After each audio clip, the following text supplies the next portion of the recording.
한 주간 동안 평안들 하셨습니까?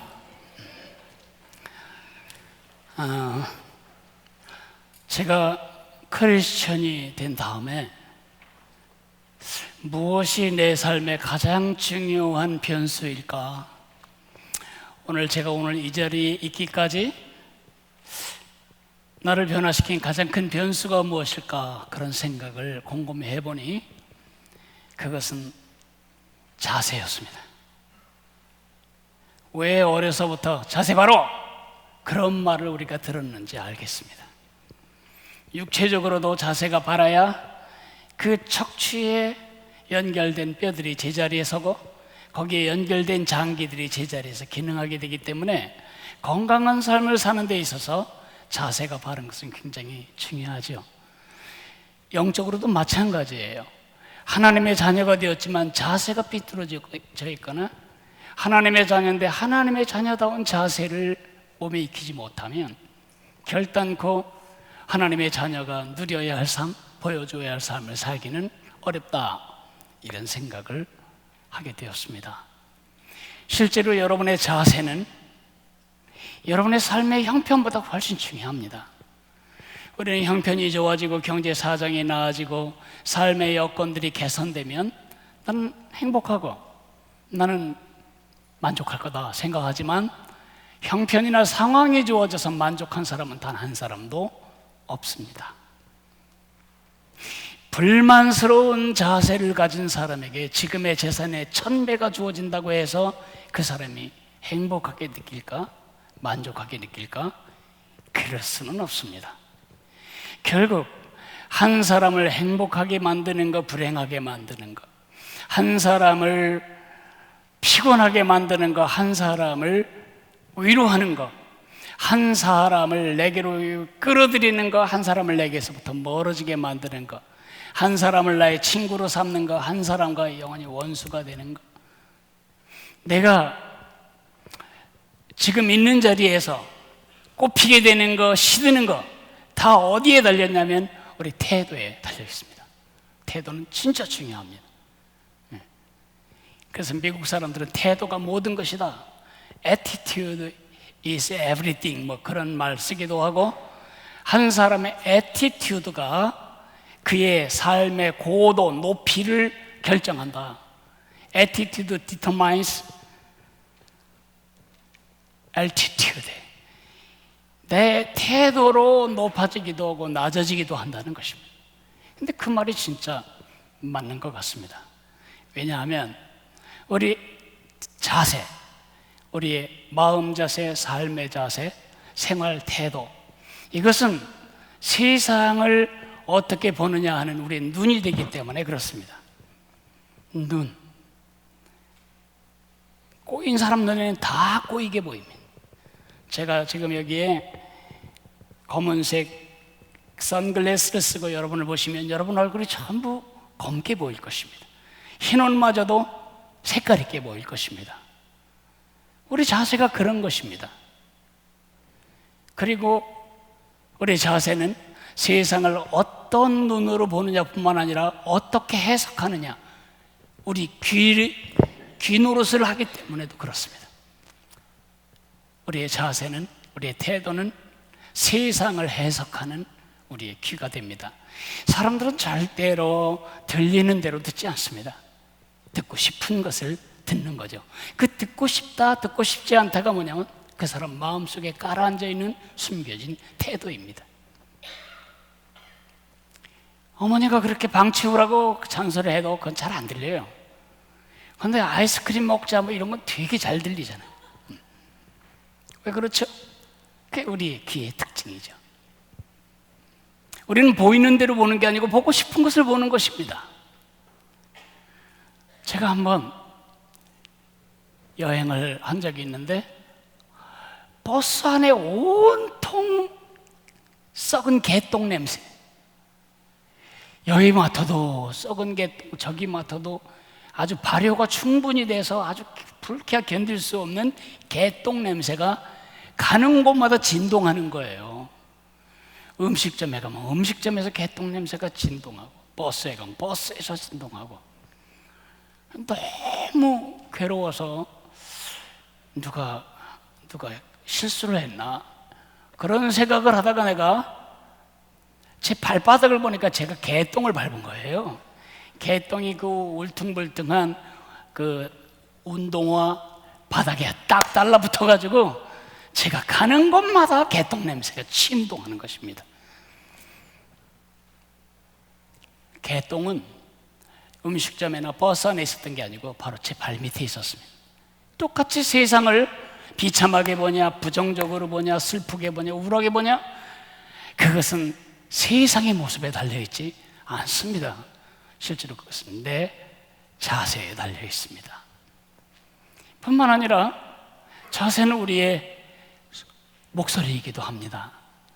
우리가 말로 난 너 싫어, 난 너를 미워해, 그런 말을 하지 않지만 우리 태도, 툭 치는 거, 눈 마주치지 않는 거, 훨씬 더 크고 잔인한 소리가 어디서 나오냐면 우리 태도로부터 나옵니다. 더 심각한 것은 우리의 태도는 우리의 얼굴도 됩니다. 내가 누구인지는 내 태도가 말해줍니다. 날마다 무거지상하고 찡그리고 부정적이고 그런 사람들을 보고 여러분은 그 사람이 어떤 사람인지를 정의합니다. 그죠? 그러니까 결국 한 사람을 그리스도께 끌어당기냐, 그리스도로부터 멀어지게 만드냐, 예수님께 오는 디딤돌이 될 거냐, 예수님께 오지 못하게 만드는 장애물이 될 거냐, 거침돌이 되게 할 거냐는 사실은 우리의 말이나 몇 가지 전도하는 기술이 아니라 늘 그들에게 나타나는 우리의 태도다. 태도는 우리의 눈이고, 태도는 우리의 귀고, 태도는 우리의 목소리고, 태도는 우리의 얼굴입니다. 여러분이 몇 살이든 무슨 일을 하든 관계없이 정말 하나님의 백성이라면, 예수님을 따르는 예수님의 제자라면 우리 꿈은 같습니다. 언제 어디서 누구와 무슨 일을 하든지 우리 꿈은 한 가지입니다. 하나님을 영화롭게 하고 세상을 축복하는 것입니다. 내가 심긴 곳이 어디든, 심긴 처지가 어떻든 상관없이 심겨진 곳에서 하나님을 영화롭게 하고 세상을 축복하는 우리의 꿈을 이루기 위해서 여러분이 바꾸어야 할 첫 번째 것은 여러분의 형편, 상황, 거주 환경, 경제 형편, 그런 거 아닙니다. 제일 먼저 바꿔야 할 것은 우리의 태도입니다. 바른 태도만이 바른 꿈을 꽃 피울 수가 있습니다. 꿈이 아무리 고상해도 태도가 저급하면 그 고상한 꿈은 이루어지지 않습니다. 어떤 것이 하나님의 자녀다운 바른 태도, 바른 자세일까요? 어떤 것이? 그것은 제 경험에서 말씀드릴 수 없습니다. 그것은 성현들의 가르침에서 얻을 수도 없습니다. 그 대답은 바로 하나님의 말씀에 있습니다. 우리 다 같이 창세기 39장 1절에서 6절을 펴시기 바랍니다. 그 속에서 여러분 오늘 우리가 한 질문에 대한 답을 찾게 되실 것이니까요.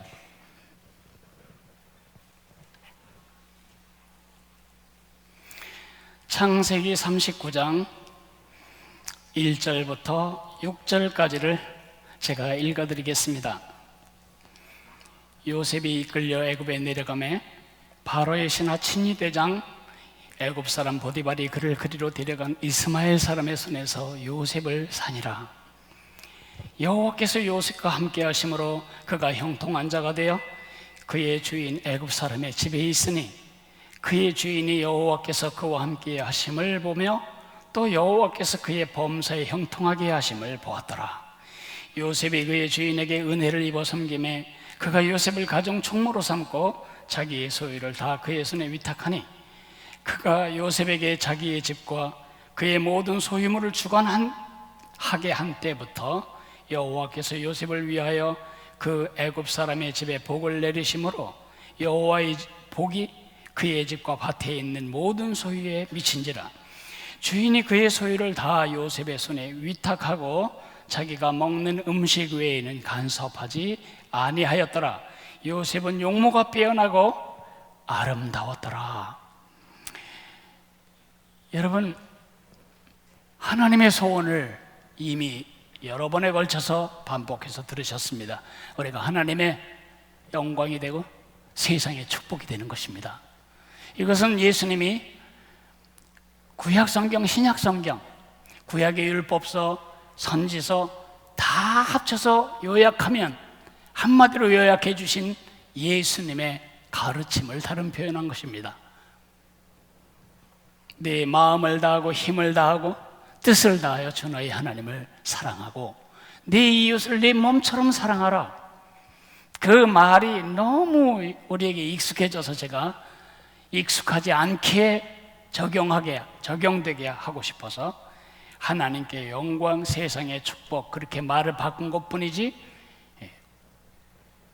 같은 의미라고 말할 수 있습니다. 이것은 하나님의 꿈이며 동시에 하나님을 아버지라고 부르는 모든 사람의 꿈입니다. 문제가 있습니다. 그렇게 살기를 원하지만 우리 현실이 그런 고상한 꿈을 말하기에는 너무 열악하다. 그죠? 너무 척박하다. 그래서 많은 사람들은 꿈을 접습니다.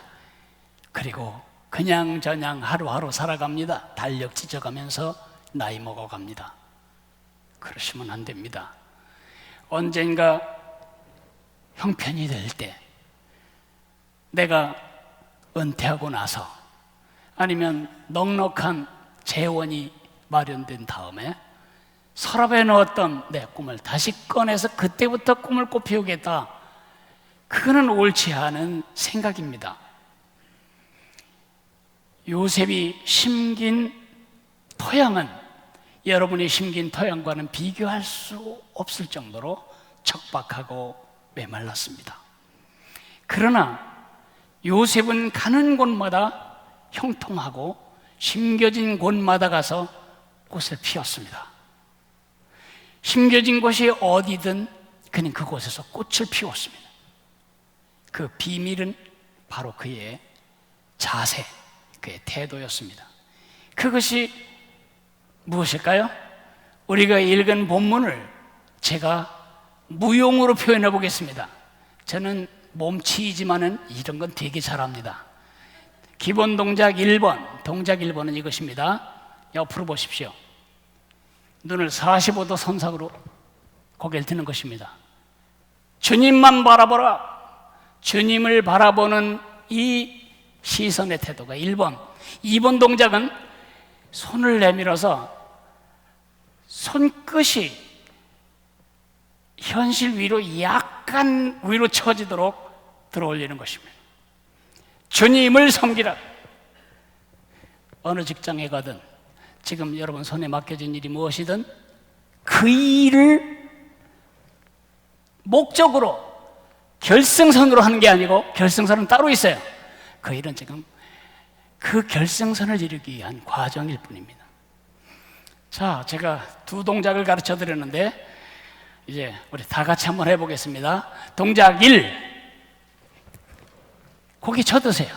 잘하셨어요. 동작 2, 손을 뻗으세요. 평범하게 뻗으면 안 돼요. 조금 더 높게. 좋아요. 좋아요. 됐습니다. 그저 말씀은 다 잊어버리겠지만 그거 하나는 잊어버리지 말고 늘 그렇게 사시면 그게 크리스천의 삶의 자세입니다. 첫 번째 자세는 주님만 바라보라. 우리 하나님만 바라보라. 나와 함께 하신 하나님을 전심의 신뢰로 신뢰하라는 것입니다. 요셉의 토양, 와, 공사판에 모래더미처럼 기름기라고는 하나도 없는 그곳에 풀씨가 떨어져도 도무지 싹 들 것 같지 않은 그런 메마르고 척박한 환경이었습니다. 그림으로 그리자면 이렇게 그릴 수 있겠습니다. 그 그림은 구덩이입니다. 여러분 뭘 보십니까? 구덩이를 보십니까? 하늘을 보십니까? 많은 사람들은 뭘 보냐 하면 벽을 봅니다. 삼지사방 어디에도 돌파구가 없습니다. 요셉이 이런 데 빠진 겁니다. 형들이 죽이려고 할 때도 거기 빠졌지만 형들이 바른 이집트의 삶도 그냥 노예일 뿐입니다. 노예. 주인 한마디에 죽여버릴 수도 있는, 내 꿈, 내 자유, 내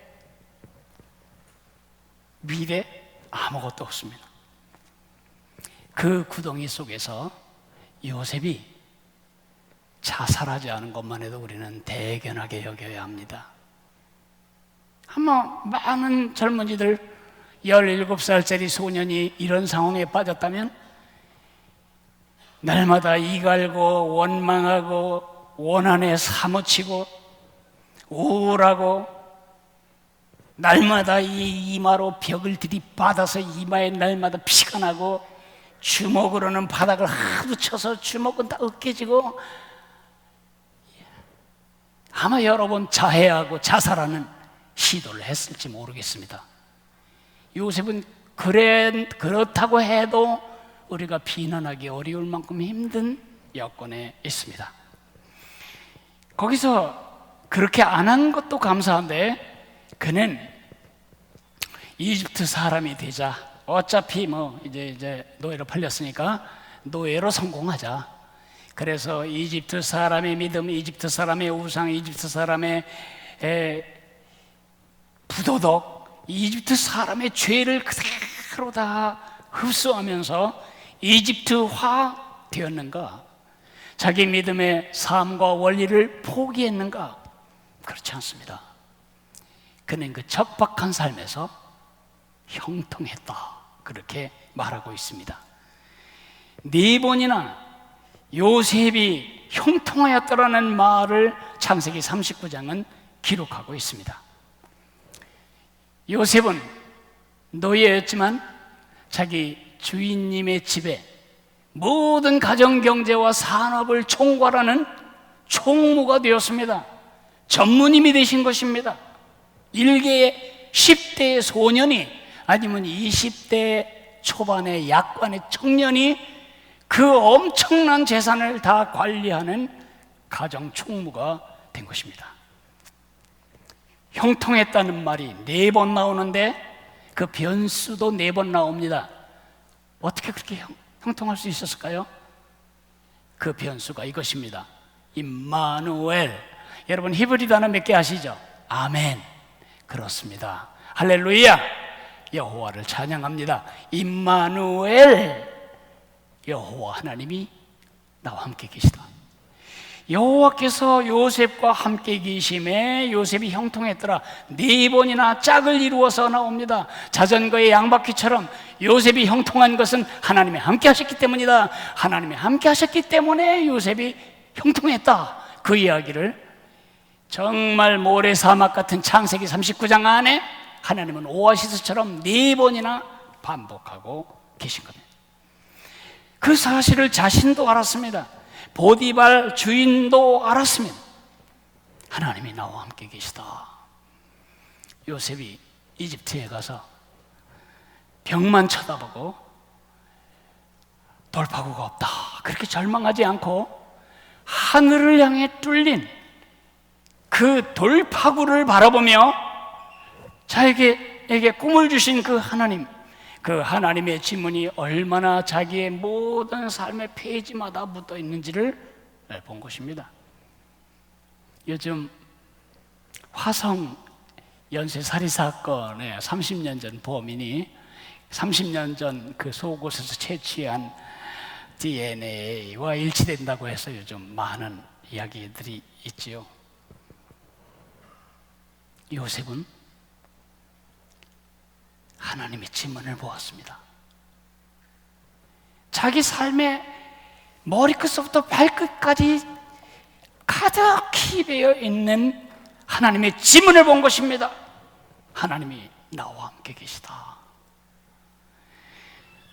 형들이 돌로 쳐 죽였으면 이미 끝났는데 구덩이에 던지게 하신 것, 구덩이에서 굶어 죽고 말라 죽을 수도 있는데 거기서 팔아먹기 위해 꺼내주신 것, 팔아먹었는데 자기의 부족하지만 자기가 충분히 배울 수 있는, 경영을 배울 수 있는 고관의 집에 노예로 팔린 거.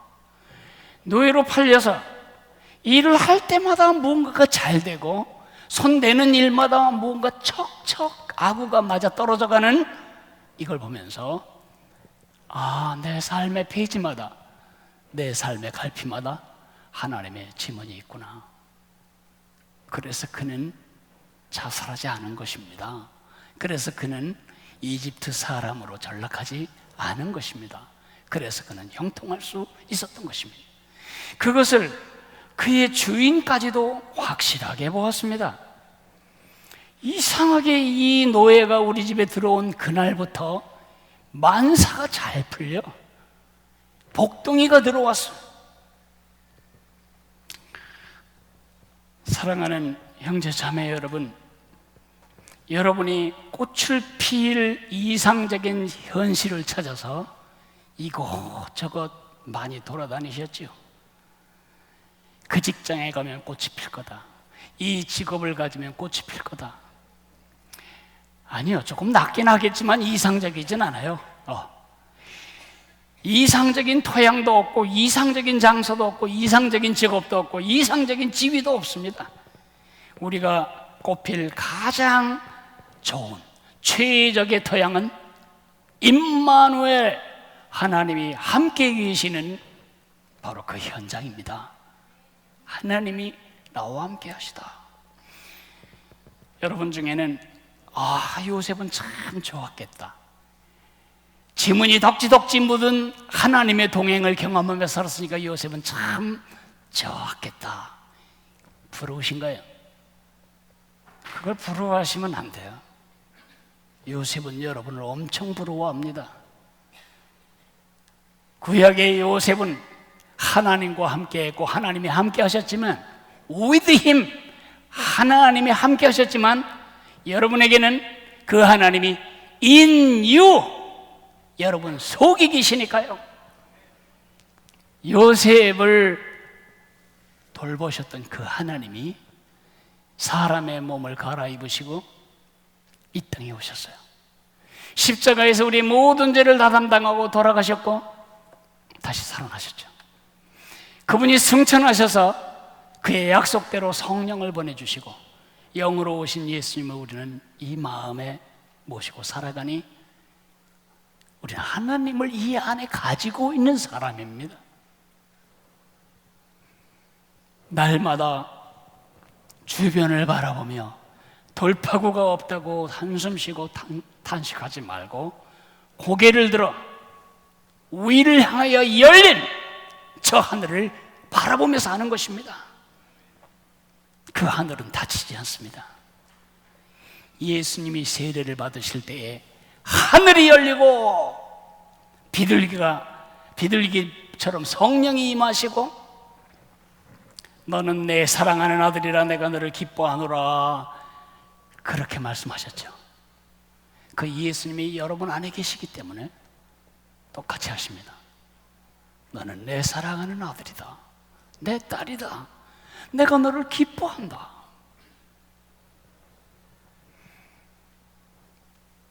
첫째 자세를 잃어버리면 둘째 자세는 사실 없습니다.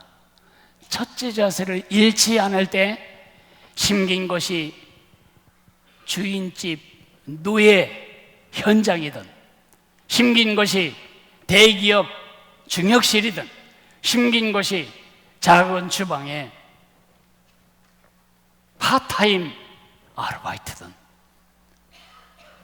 첫째 자세는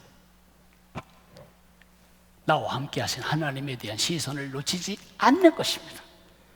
그러므로 걸을 때도 자꾸 이렇게 밑에 쳐다보고 걷지 마세요. 잘해야 100원짜리 동전 하나 주술 가능성이 있어요. 잘해야. 고개를 들고 항상 사람들의 머리 위쪽을 향하여 시선을 두고 주님을 바라보며 사는 그런 자세를 잃지 않으시기를 바랍니다. 두 번째 자세는 이 섬김의 손을 여러분의 직장을 향해서 뻗지 말라는 것입니다. 직장 위로 뻗으라는 것입니다.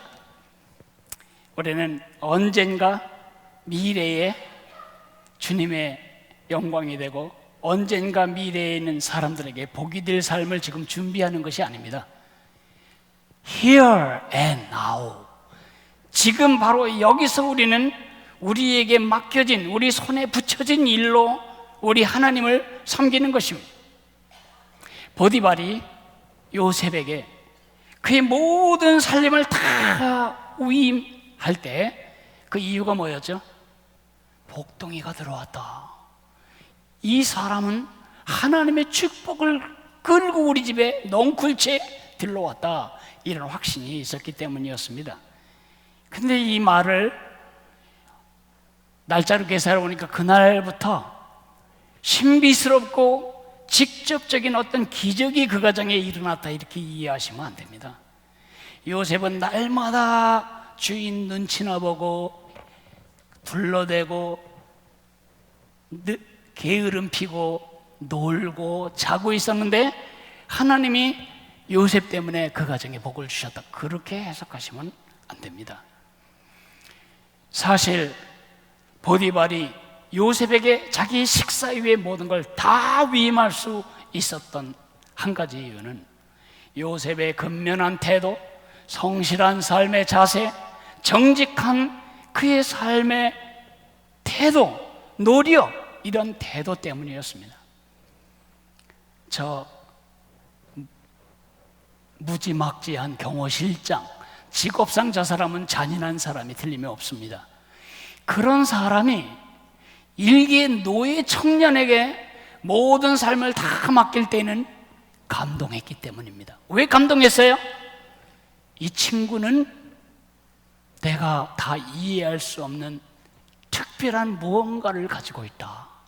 왜냐하면 항상 손끝이 자기가 맡긴 일에 향하지 않고 그보다 위를 향하고 있어요.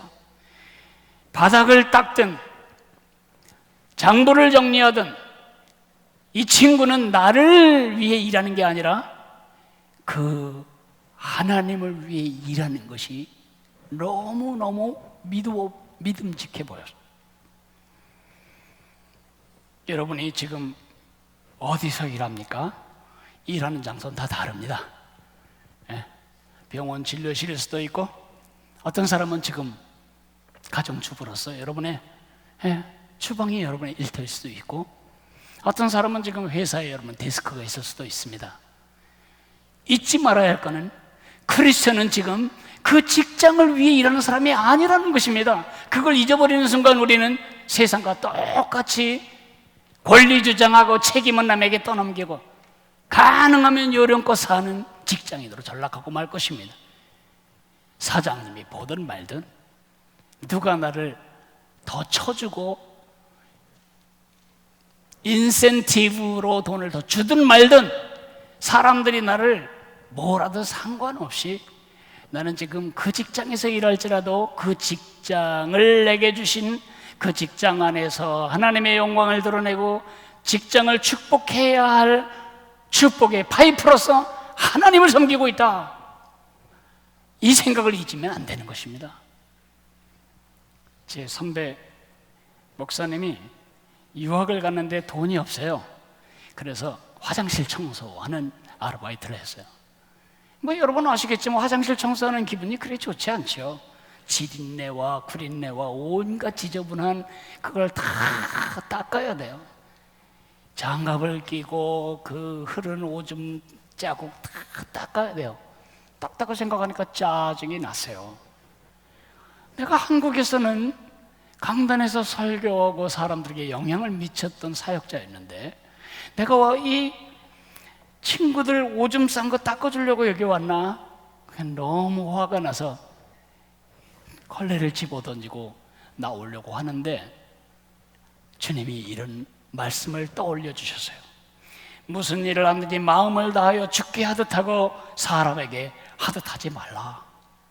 무슨 일을 하든지 마음을 다하여 주께 하듯 하고 사람에게 하듯 하지 말라. 그 말씀이 들어올 때 벼랑간 빛이 비치는 것 같았어요. 아, 나는 지금 이 학교의 화장실을 닦는 게 아니고 주님을 섬기고 있다. 주님이 지금 내게 맡겨주신 일이 이거라면 주님이 사용하실 화장실을 닦는 마음으로 닦아야 되겠다. 그러니까 벼랑간 진내도 안 나고 행복하고 좋았다. 그런 이야기를 하는 걸 들었습니다. 그것이 우리 삶의 원리입니다. 여러분과 나는 우리가 심겨진 곳에 매설된 축복의 파이프입니다. 내게 내 손에 맡겨진 일이 무엇이든 그 손끝을 나는 지금 하나님을 섬기고 있다 라는 생각을 잃지 않아야 됩니다. 그것이 기본 자세여야 합니다. 왕을 위한 최선, 최상, 최고의 섬김을 산출해내야 우리가 요셉같이 그 자리에서 꼽히는 것입니다. 한 가지 일하는 걸 보면 그 사람이 어떻게 사는지를 대부분 안다고 하잖아요. 태도입니다. 어떤 사람이 한 가게가 망하는 것에 대해 분석을 하는 걸 읽은 적이 있는데, 뭐 경쟁업자가 생겨서 아니면 새로운 상품이 개발돼서 그런 변수도 있어요. 경제난이 겹쳐서 있는데 그런 건 다 작은 부분이고요. 종업원이 불친절해서, 주인이 성의가 없어서 전부 태도와 관련된 것입니다. 이제부터는 식기 하나를 닦아도 예수님이 잡수실 식기를 닦는 마음으로, 마대질 하나를 해도 예수님이 걸어가실 자리를 마련하는 마음으로 그렇게 하기로 하는 것입니다. 태도가 가장 중요하고 태도는 모든 것을 다르게 만든다고 말씀을 드리고 있지만, 아직도 여러분 중에는 난 안 돼, 그것도 어지간해야 나도 해보지, 지금 이 삶의 형편 가지고는 안 돼, 그런 사람이 혹시나 남아있을까 봐 내가 정리하겠습니다. 그 생각을 정리해버리겠습니다. 빅터 프랭클이라고 하는 금세기 최고의 정신과 의사가 있습니다. 이 빅터 프랭클, 이 그림을 잠깐만 띄워놓으십시오. 이 빅터 프랭클은 유대인이었고요, 의사였어요. 근데 이 빅터 프랭클이 1942년부터 45년까지 아우슈비츠, 이 나치 캠프에 붙잡혀 갔어요. 가서 보니 건강하고 병도 없는데 사람들이 일찍 죽어요. 평균 8년을 살지 못하고 다 죽는 것입니다. 거기 들어오면서부터 몇 개월 만에 시름시름 앓다 죽기 시작하는 것입니다. 이 사람도 죽어야 할 이유는 충분했습니다. 거기서 부모님 다 죽으시고, 거기 돌아가셨고, 거기서 형제들 다 죽었어요. 거기서 아내 죽었어요. 사람들 앞에 옷을 홀랑 벗겼어요. 그리고 머리털부터 몸의 털도 다 밀어버렸어요. 그리고 마지막 하나 남은 보물, 내 아내를 언젠가 만날지도 모른다, 그것 때문에 끼고 있던 결혼 반지마저도 간수에게 빼앗겼어요. 다 빼앗긴 거죠. 이런 정도 되면 누가 살고 싶겠어요? 누가 거기를 나오고 싶겠냐고요? 거기서 견디고 싶은 사람이 누가 있겠어요? 그는 그렇게 하지 않았어요. 너희들이 내 아버지 뺏어가고, 어머니 뺏어가고, 형 뺏어가고, 아우 뺏어가고, 아내 뺏어가고, 옷 뺏어가고, 털 뺏어가고, 반지까지 뺏어가서도 절대로 너희들이 내게서 뺏어가지 못할 한 가지가 내게는 있다. 그 한 가지를 이렇게 말하고 있습니다. 다시 한번 볼까요? 네. 한 사람에게서 모든 것을 다 빼앗을 수는 있지만 딱 한 가지, 주어진 환경 속에서 자신의 태도를 선택할 인간의 마지막 자유는 빼앗을 수 없다. 이 상황에서 내가 어떤 태도를 가지고 반응할 거냐는 그건 내 선택이다. 자세는 선택입니다. 누가 여러분을 괴롭혔습니까? 보복을 할지, 용서를 할지, 화해를 할지, 감동시킬지는 여러분의 선택입니다. 지금 선택해야 할 우리 모두의 기본 자세가 있다면 해바라기 자세. 해바라기가 고개가 항상 동서로 태양의 움직임을 따라 도는 것처럼 하나님만 바라보고 넓은 잎사귀로 부지런히 햇빛을 빨아들이고 바닥으로부터 물을 끄집어 올려 열매를 채우듯이 하나님을 위해 하나님을 최선을 다해 섬기는 것입니다. 우리 모두가 그럴 수 있기를 바랍니다. 우리 설교를 마치기 전에 그래도 한번 춤을 한번 춰보겠습니다. 동작 1, 동작 2. 잘하셨습니다. 우리 다 같이 일어나서 찬양하면서 들은 말씀을 내면화하도록